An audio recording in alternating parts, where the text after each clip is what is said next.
तो money supply क्या होता है? मनी सप्लाई का मीनिंग होता है इकोनॉमी में अवेलेबल टोटल मनी, कैश और डिपॉजिट्स एक गिवन टाइम पर कितना है, वो होता है मनी सप्लाई। ठीक है, कैश एंड डिपॉजिट्स दोनों को मिला के। ठीक, ये इन्फ्लेशन, इकोनॉमिक ग्रोथ और मॉनेटरी पॉलिसी को इन्फ्लुएंस करता है। ये एक स्टॉक वेरिएबल है जो किसी स्पेसिफिक पॉइंट इन टाइम पर मेजर किया जाता है। क्या? Money supply. Functions of money क्या क्या है? तो प्राइमरी फंक्शन क्या क्या होता है इसका? तो मीडियम ऑफ एक्सचेंज है और मेजर ऑफ वैल्यू है। ठीक, ये इसका प्राइमरी फंक्शन है कि medium of exchange and measure of value. Secondary function क्या है? ये स्टोर ऑफ वैल्यू है, ट्रांसफ़र ऑफ वैल्यू है और स्टैंडर्ड ऑफ डेफर्ड पेमेंट्स है। ठीक, तो store of value, transfer of value and standard of deferred payments, ये है सेकेंडरी फंक्शंस। अदर फंक्शंस क्या हैं? प्राइस ऊपर होगा तो परचेजिंग पावर गिरेगा, ऑब्वियस सी बात है। फिर कैशलेस इकोनॉमी को सपोर्ट करता है ये। कैसे? इन पॉलिसीज़ के द्वारा, जनधन अकाउंट्स के द्वारा, आधार इनेबल्ड पेमेंट्स के द्वारा, ई वॉलेट्स के द्वारा और नेशनल फाइनेंशियल स्विच के द्वारा।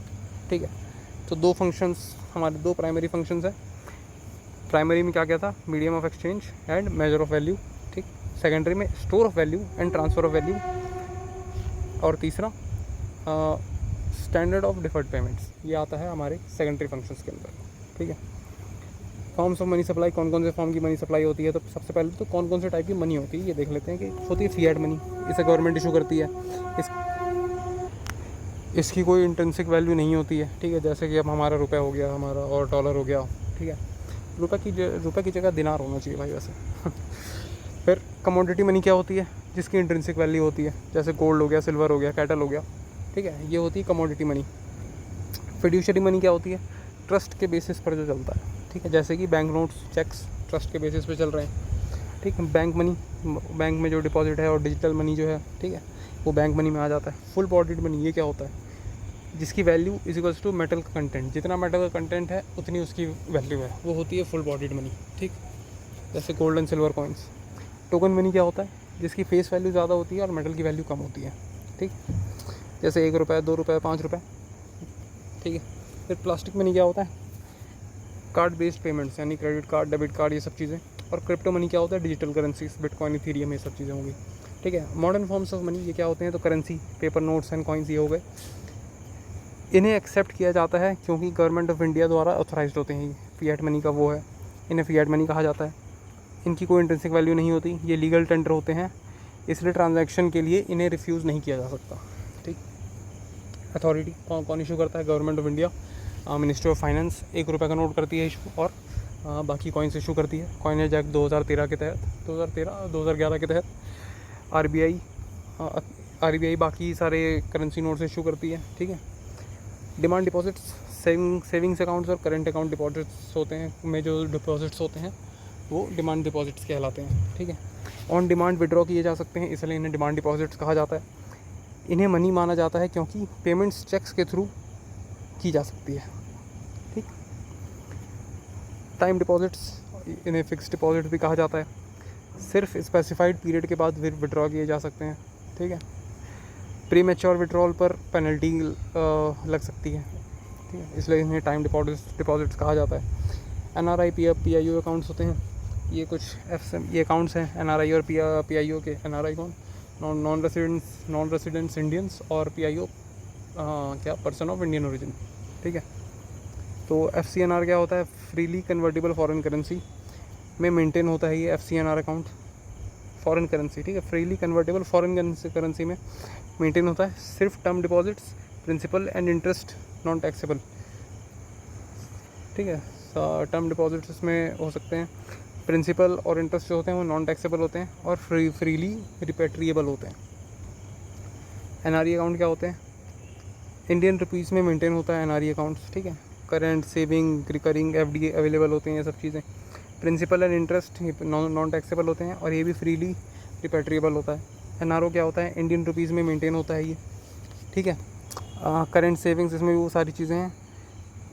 प्रिंसिपल एंड इंटरेस्ट ये टैक्सेबल होता है एनआरओ अकाउंट्स में। ठीक, रेस्ट्रिक्टेड रिपेट्रिएशन होता है इसमें। तो रिपेट्रिएशन क्या होता है? रिपेट्रिएशन वो होता है, मतलब जैसे अगर आप एक करेंसी को दूसरे करेंसी में कन्वर्ट करना है तो उसमें टैक्स नहीं लगता, ये कहा जा रहा है। ठीक है, उसका मतलब होता है, रिपेट्रिएशन का मतलब होता है ये। चेक्स तो पता ही है, बैंक को दिया गया रिटर्न इंस्ट्रक्शन होता है कि स्पेसिफाइड अमाउंट पे करना होता है, पे करते हैं उसके थ्रू। लीगल टेंडर नहीं है ये, चेक नहीं होता लीगल टेंडर, रिसीवर इसे रिफ्यूज़ कर सकता है। क्रिप्टो करेंसी उतना पढ़ने की जरूरत नहीं है, बिटकॉइन होता है इसका मतलब। कमेटी रिकमेंडेशन, तो दिनेश शर्मा कमेटी ने क्रिप्टो करेंसी पर कंप्लीट बैन रिकमेंड किया था। इंपॉर्टेंट पॉइंट है कि दिनेश शर्मा कमेटी, इसने कंप्लीट बैन किया था किस पे? क्रिप्टो करेंसी पर।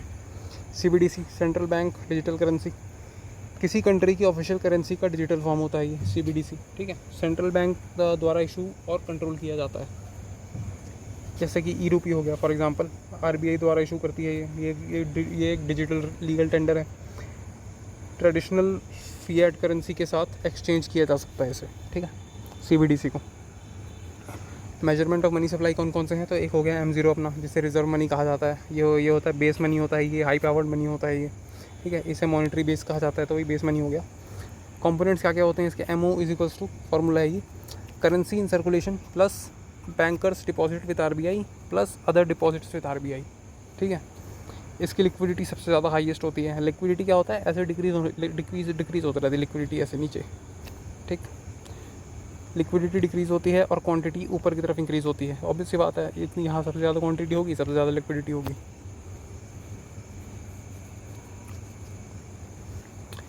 M1 को नैरो मनी बोलते हैं, ठीक है। ये मोस्ट लिक्विड मनी कहा जाता है, क्यों? क्योंकि इसके कंपोनेंट्स क्या क्या होते हैं? Currency with public plus demand deposits plus other deposits, इसकी भी लिक्विडिटी हाई होती है। फिर M2 क्या होता है? M2 हो गया M1 plus post office savings, ठीक है। M1 plus savings with post office. M3 इसे ब्रॉड मनी कहते हैं। ये इसमें क्या होता है? M1 plus term deposits of banks, ठीक है। M1 plus term deposit of banks. M4 क्या होता है? M4 होता है ब्रॉडेस्ट मनी होता है ये, ठीक। M3 plus total post office deposits, ठीक है, एक्सक्लूडिंग NSC क्या होता है? तो NSC होता है नेशनल सेविंग सर्टिफिकेट, ठीक है। ये गवर्नमेंट बैक्ड बॉन्ड होता है एक तरीके से। तो M4 में ही इसे एक्सक्लूड किया जाता है, ठीक। फार्मूला क्या होता है? M1 हो गया करेंसी, मतलब करेंसी विद पब्लिक यानी M0 plus net demand deposits of commercial banks, ठीक। M1 हो गया, M2 हो गया M1 plus post office savings, ठीक। M3 हो गया, M3 क्या होता है? M1 plus net time deposits of commercial banks, ठीक। M4 is equals to M3 plus total post office deposits, ठीक है। इसमें से देख लेते हैं। तो M1 में currency and coins with public यानी M0 इसमें आता ही आता है, सब में M0 आता है, ठीक है। M1 में कमर्शियल बैंक्स का डिमांड डिपॉजिट आता है, यस। पोस्ट ऑफिस का डिमांड डिपॉजिट आता है, नहीं। तो M1 में क्या कौन सी चीज़ें आती हैं? M0 plus demand deposit of banks, commercial banks, ठीक।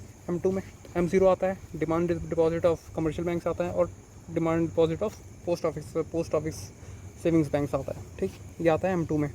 M3 में M0 आता है, demand deposit and time deposit of commercial banks आता है, बस।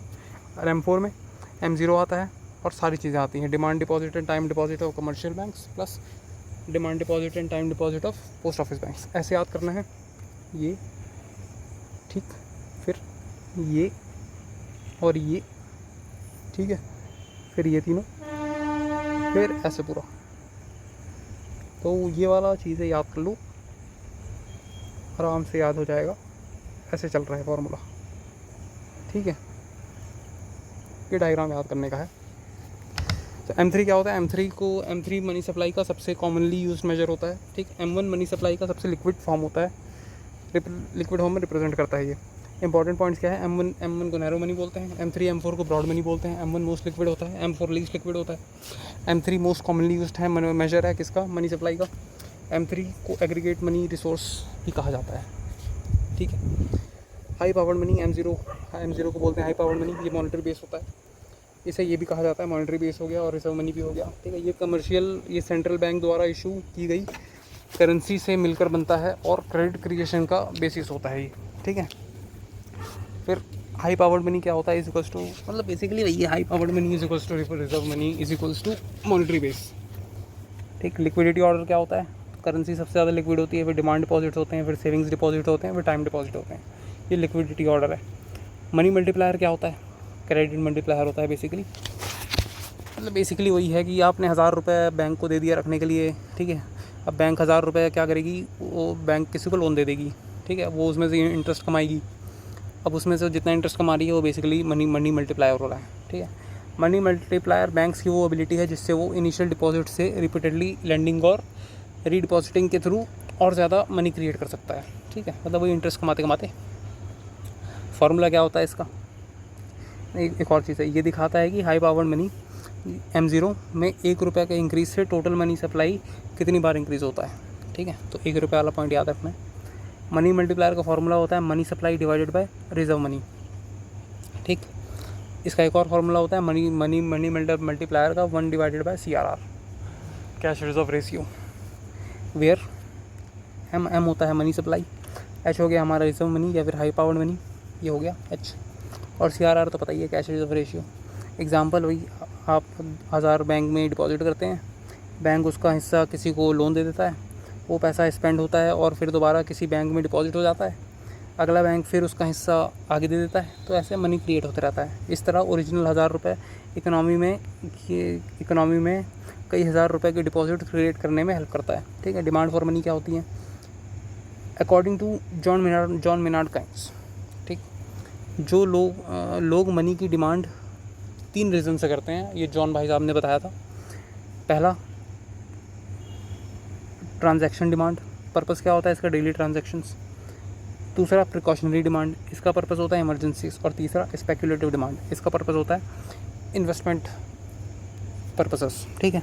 फार्मूला इसका होता है मनी डिमांड का T+P+S। T अपना transaction demand, P precautionary demand और S स्पेक्यूलेटिव डिमांड, ठीक।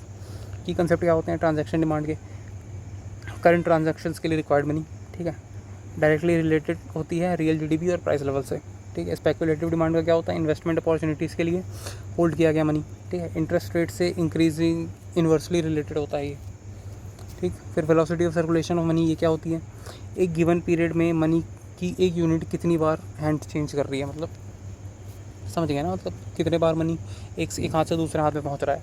लिक्विडिटी ट्रैप क्या होता है, जब इंटरेस्ट रेट्स बहुत लो होते हैं उसमें क्या होता है, लोग बॉन्ड्स में इन्वेस्ट करने के बजाय कैश होल्ड करना प्रेफर करते हैं, ठीक।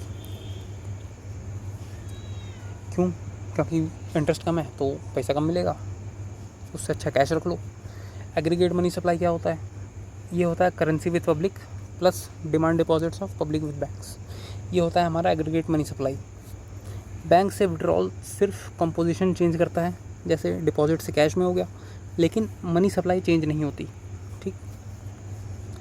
इंटरेस्ट कवरेज रेशियो, ये क्या होता है, ये डेट और प्रॉफिटेबिलिटी रेशियो है, ये मेजर करता है कि कोई फर्म अपने आउटस्टैंडिंग डेब्ट का इंटरेस्ट कितनी ईजिली पे कर सकता है। Money supply of money, RBI का रोल क्या होता है, मॉनेटरी पॉलिसी बनाती है RBI मनी सप्लाई को कंट्रोल करता है, ये सब चीज़ों के थ्रू ऊपर भी देखा। पॉलिसी इम्पैक्ट में क्या आता है, इन्फ्लेशन हाई होता है तो मनी सप्लाई को कम कर दिया जाता है, ठीक है। और इकोनॉमिक स्लो डाउन होता है, मतलब एक तरीके से रिसेशन हो रहा है तो मनी सप्लाई को बढ़ा दिया जाएगा, ठीक। इससे क्या होगा, इन्फ्लेशन हाई है, मनी सप्लाई कम कर देंगे